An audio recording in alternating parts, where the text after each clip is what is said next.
my own little GSM network right now, so I'm becoming my own little T-Mobile AT&T. Register, that's okay.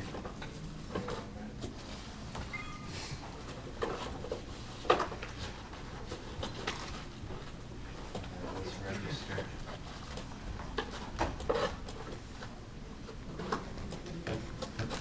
Pull up my slides.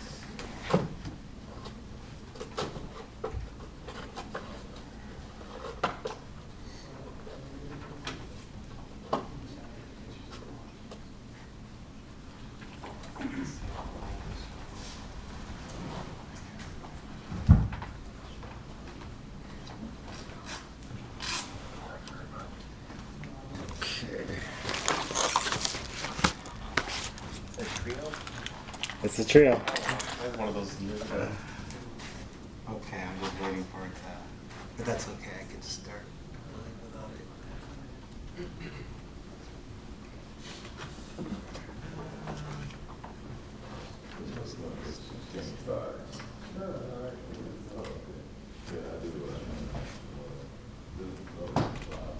God, it looks so.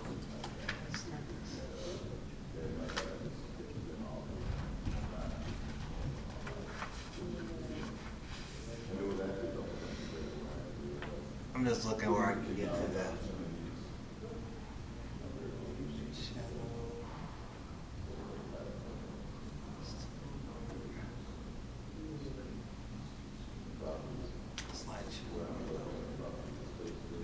Okay. Oh, real quick before I start. Can I have tomorrow, or Carl, can you record this? I'm going to try and make this as quick as possible. Recording. Oh, you are recording. Yeah, Thank you sure, so I'll much. do yours. Thank you, thank you. And then the Zoom. You can figure it out. Okay. My name is Martin O'Shield. Started an entity called Software Defined or Windy City SDR. Okay, for the Google Android. I hope this is nice. Okay, cool. Motivation for Software Defined Radio. It's a book that was issued, came out 2000, 2001. Issued out by Joseph Mottola. He's a PhD candidate for the Mitri Corporation. They do a lot of signal intelligence, military intelligence for the United States government and whatnot. Some of this stuff's reviewed for some of the people that have seen me present before, but I do have new content that I do assure you. This is Joseph Mottola. This is the book I originally purchased back in 2000, 2001. It's like 170 bucks. This is the follow-up book, Cognitive Radio, how you can use software and instill sort of like artificial intelligence in it to, for instance, check for a radio frequency, see there's no traffic, then transmit, open up a channel for your communication. This is a map of what the radio waves look like, size of radio waveforms as a relation to mass, in our experience. This is another way of looking at electromagnetic radio wave spectrum. The lower the radio frequency starts here, and as we go up, it goes this way, so to speak, like this. Per this map, it would like for you to look at radio frequencies as bandwidth, which it really is in a way. It really isn't bandwidth in a way. Okay, and here is a 1953, I believe 1953, Western Electric map of their rendition, Western Electric, the company, the corporation, of what all radio waves look like throughout the universe, throughout the galaxy. And for those that have seen me present before, please don't answer this question as I ask everybody. This is my traditional question. What percentage of the radio waves, the electromagnetic waveform spectrum, do we as human beings utilize on planet Earth? That includes all military, Chinese, Soviet, all the subs, all the Star Trek, all the Space Invaders, everything you can think. Give me an idea of what you think percentage-wise we as human beings utilize, as far as what percentage of this are we actually utilizing? Just go ahead and give me, you said 2%? 2%? 0%? Anybody else? 20%. 20%? Anybody else? 0.03. Anybody else? We utilize exactly 0% of the known electromagnetic radio spectrum. 0. You cheater. Pebble, I want to talk to you anyway. I love you guys. I've been getting a lot of emails about you guys for a while now, so I can prove that to you as well, but I'd love to talk to you. What are the different kinds of modulations? Amplitude modulation, frequency modulation. Pulse code modulation is what we all experience day in, day out, whenever we receive or send. Whenever we interact with the electromagnetic spectrum, we are utilizing some form of pulse code modulation. This is the history of the telephone system, or not the telephone system, but the end device, the end user devices we would be utilizing to interconnect with whomever over a public switch telephone network. This is some of the first mobile phones, or not mobile phones, but landline phones. And we see that we're going from landline phones to evolving eventually to wireless communications. Anybody know where that came from, where that started?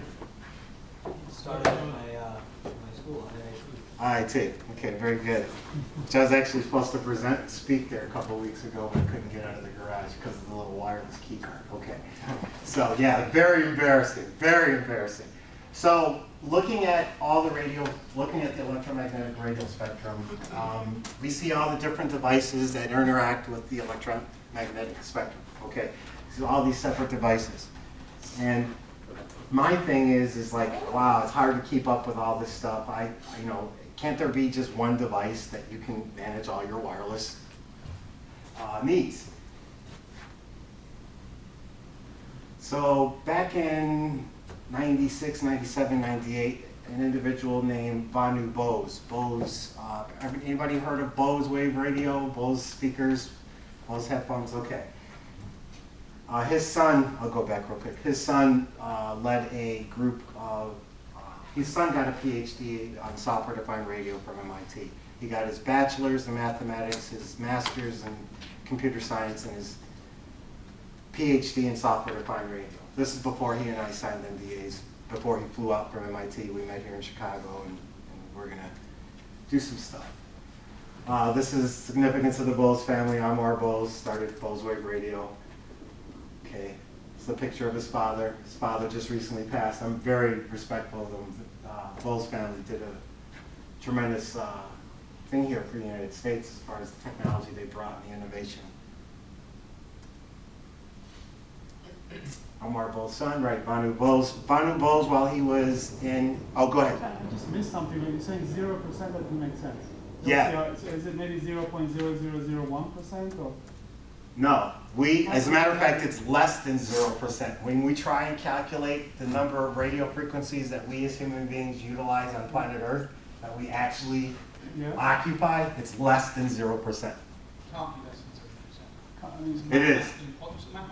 You can calculate it. I've only been able to find it once. I've got a little Wolfram research. What you mean is a fraction of a 0.0000. You can't say less than. They can't be We negative. really owe zero money. Actually, it's true. It's a Go finite ahead. spectrum, right? Can I make a comment? What the final, like, after X-rays, before that we have ultraviolet, before that is visual light, etc. After X-rays is gamma waves. And it's defined that gammas go all the way to a frequency of infinity. So if you have a frequency of infinity, which has a wavelength of 1 over infinity, that's essentially 0. So if you divide anything by infinity, it's 0. Or divide anything by infinity. So you understand, even if we're using, a billion different wavelengths and stuff like that, divided by infinity, it's 0 mathematically. So it's not mathematically possible. That's what. Yeah, okay. I didn't know the infinity. Okay. So that's just how it's defined. Right. I mean, at what point? It's okay. Here's a better question for you. But you'll find it in black holes and stuff like that. They'll be emitting gamma waves at the other side. So at the end of the day, it's existing in nature. I told you I love Pebble. I told you I love these guys. But a better question for those that want to say, "Oh, it's impossible. Oh, it's impossible. It can't be 0%." Prove to me. Show me where there's a limitation to the electromagnetic spectrum. Show me where it's capped. Well, for example, the speed of light is a certain cap, right, in the universe. Well, as far as measuring it. So there might, Well, no, I mean, that's, Well, the way light waves work is it's still going the same speed. The way it's vibrating is the frequency. So the way the speed is the same. So the amount of energy just goes into its vibration. So if it has that much energy, it's going to be gamma waves. I'm kidnapping Pebble. I'm kidnapping them. They're not going to see their product. I love these guys. Any other questions? Okay, I'm going to rush through here for Vivek and Todora beat me up. They have lives as well. So do you. Okay, this is when Vanu Bose took a 386 laptop computer, wrote a 10,000 line GSM base station in 1996. Turned a laptop computer, 386 laptop computer, to a GSM base station. Essentially what I'm doing right now today. He did this 15, 16 years ago. you need tuner hardware though. No, that's not true. Have you used any software-defined radio before? Equipment? No. Okay. So we're going to get past this. Okay, so that's essentially what I just said. Vanu Bose was able to, as opposed to you guys writing algorithms and sticking them in ASIC chips, Texas Instruments, Siemens, Ericsson's, you can utilize general purpose Intel AMD processors which outperform traditional DSP manufacturers such as Motorola, such as Siemens, such as even Apple, which was using Motorola PowerPC processors. Intel AMD kicks the hell out of everybody when it comes to processors.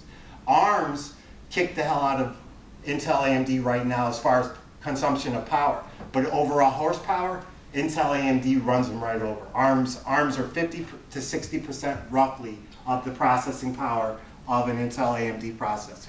Intel AMD processors as well, it's an American company, it's an American entity, and they are Fairchildren. They broke off from Fairchild, which used to work for Shockley. So we're still living in that legacy to this day.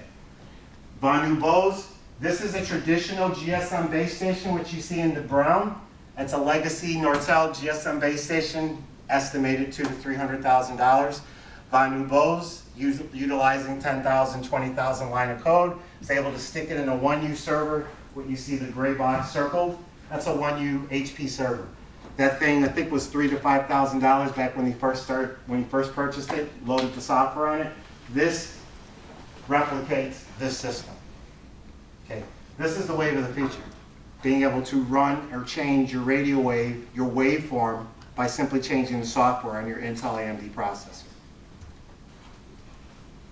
These are all the different cellular, wireless, mobile handsets.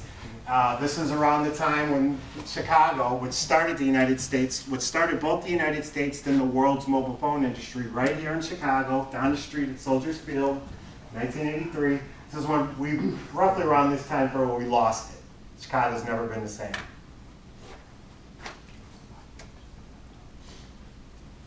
Okay, yeah, this is another way of looking at it. Roughly around this time frame is when we really started getting, we lost. I mean, we lost our #1 position in the world and we shipped our infrastructure overseas.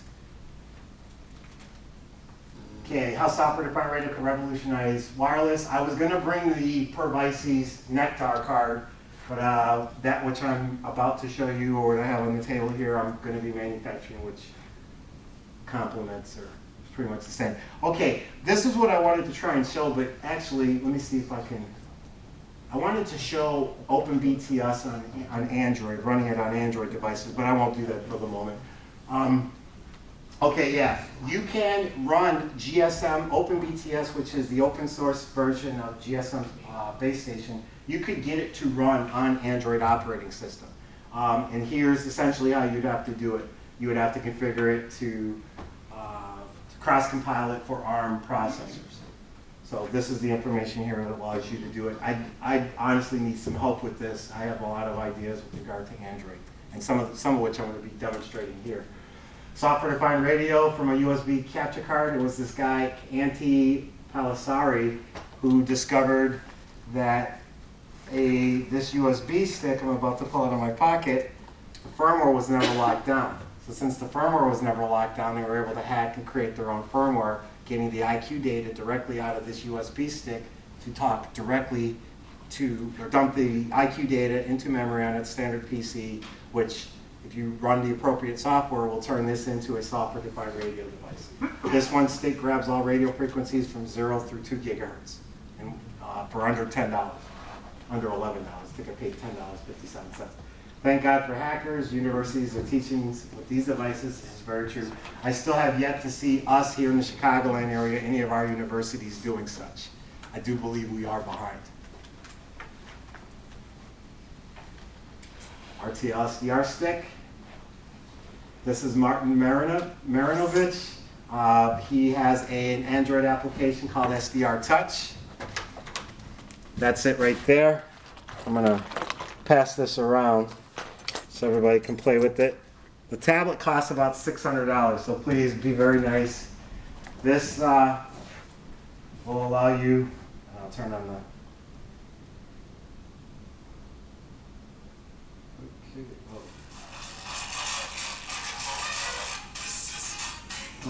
this is software-defined radio using an application on a general purpose processor. This turns this little USB stick that was intended, manufactured. A hack really is taking something beyond its intended purpose.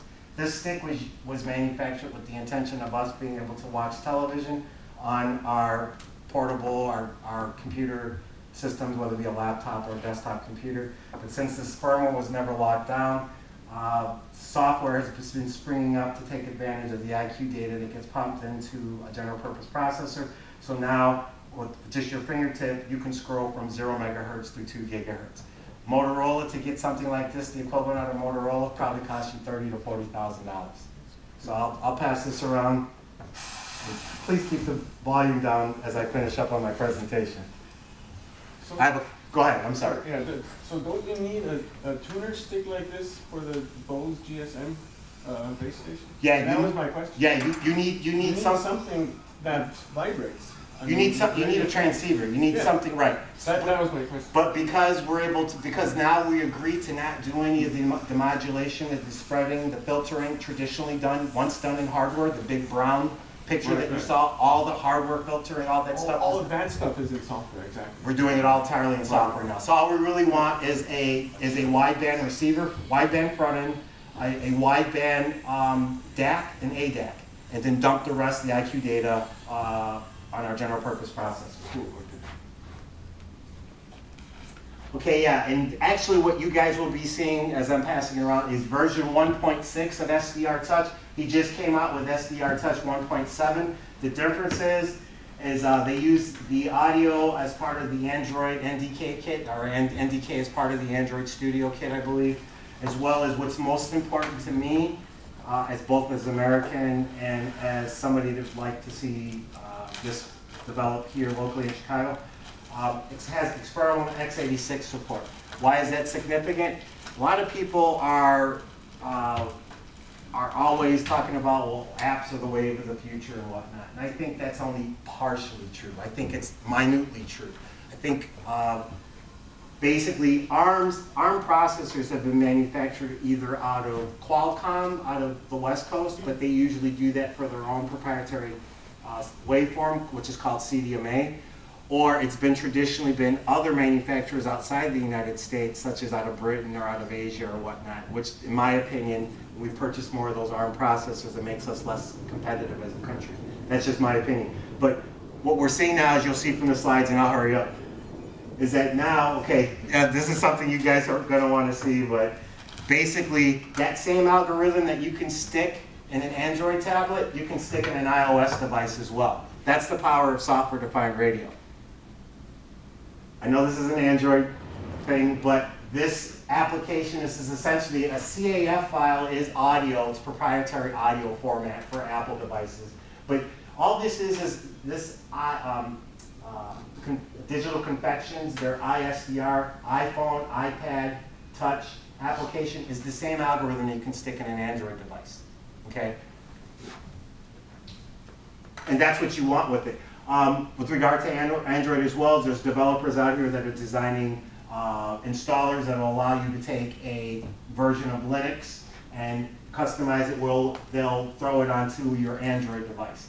But your Android device really is an ARM device. Android really doesn't care about the processor. Before, it used to care about the processor. It would only run exclusively off of ARM, but now they're working with Intel to work with Intel. Okay, Apple's transitioning to Intel processors, okay.